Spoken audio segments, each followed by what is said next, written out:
नमस्कार, मैं लोक गायिका संजू सिंह एक पारंपरिक डोमकच जलवा गीत सुना रही हूँ। अगर गीत पसंद आए तो मेरे चैनल को सब्सक्राइब कीजिएगा, लाइक शेयर कमेंट कीजिएगा।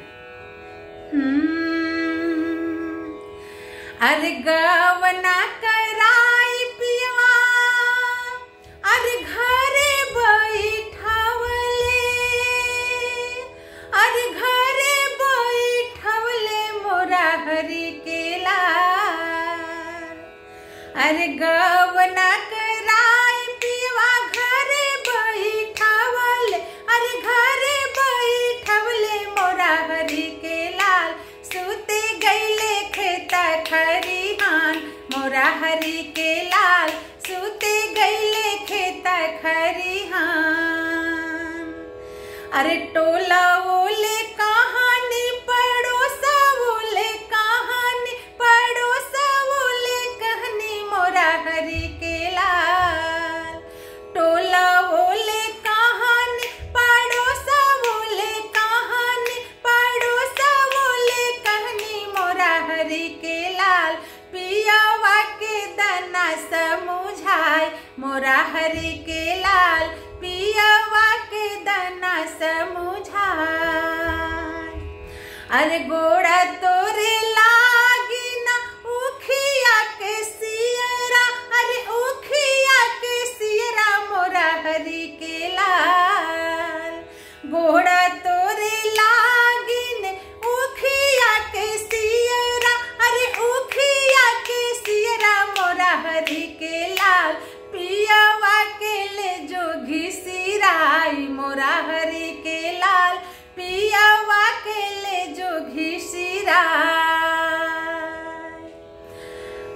अरे कहला सुनाला जबा घर के हुलवटले, अरे घर के हुलवटले मोरा हरि के लाल।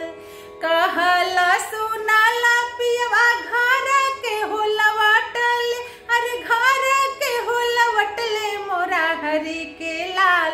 हान दिहनी बाजार के वाड़ मोरा हरि के लाल, हान दिहनी बाजार के वाड़। अरे नींद के भरमल हमा किलियो ना खोलनी, अरे किलियो ना खोलनी मोरा हरि के लाल। नींद के भरमल हमा किलियो ना खोलनी, अरे किलियो ना खोलनी मोरा हरि के लाल। सूत गईले चूल्हिया के दुआर मोरा हरि के लाल, सूत गईले चूल्हिया के दुआर।